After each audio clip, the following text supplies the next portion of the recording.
Hello, ito tayo. Harvest tayo ng beans. Harvest tayo ng kidney beans.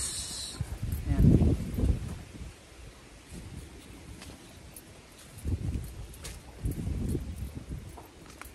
Tayo sa Garden 5. Mainit na maaraw na malamig.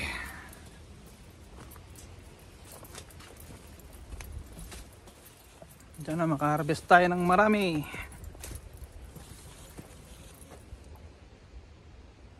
Ito, parang ito hindi pa naharvestan to, kaya saan ba naharvestan natin? Dito ako galing kanina eh. Ewan ko siya sa kanya. Ito, parang naharvestan na natin to. Ito kanina. Yan natin dito sa dulo.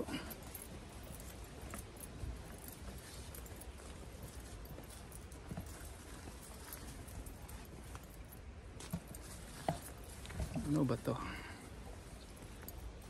Ay, picture lang yan. Bakit kaya ito walang post?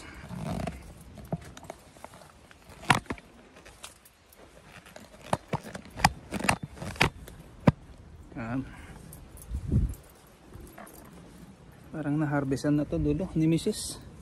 Doon na tayo sa isang linya na lang doon sa harap. Kasi di na natin naipakita ng buo na matapos yung harvest. Yung isang linya na lang na last para makita nyo kung ilan yung na-harvest namin dito sa kidney beans. Kasi doon harvestan na. Harvestan na to kanina. Wala na akong makita eh, na malalaki. Ito na harvestan naman niya kasi yan wala nang ano. Tapos na pala yun, ako na pala yung huli doon kaya pala umalis na yun. Pero ito meron pa isa-isa, ewan ko lang sa kanya kung saan na siya natapos kasi di ko nakita kung saan siya natapos. Kasi kala ko meron pang pipitasin eh. Maliliit na masyado yan.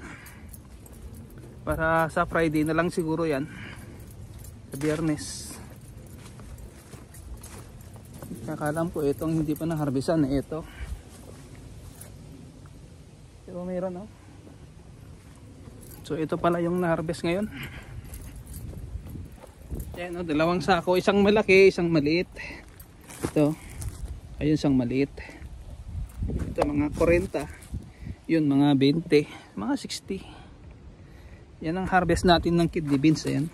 Kidney beans yan. Ito isa oh. I-deliver ko yan maya maya. Inintay lang natin yung pagkain kaya ipitas tayo ng ng green beans yan. So yan ang kidney beans. Muli po, salamat. Ayan yung na-harvest natin ngayong araw na to. Tama-tama pala yung paalam ko kanina doon sa LS ko. Doon kay Beans Boy. So green beans na pala yung harvestin namin para may kasama yung di-deliver ko mamaya. Muli po, salamat. Bye-bye na po. Thank you so much.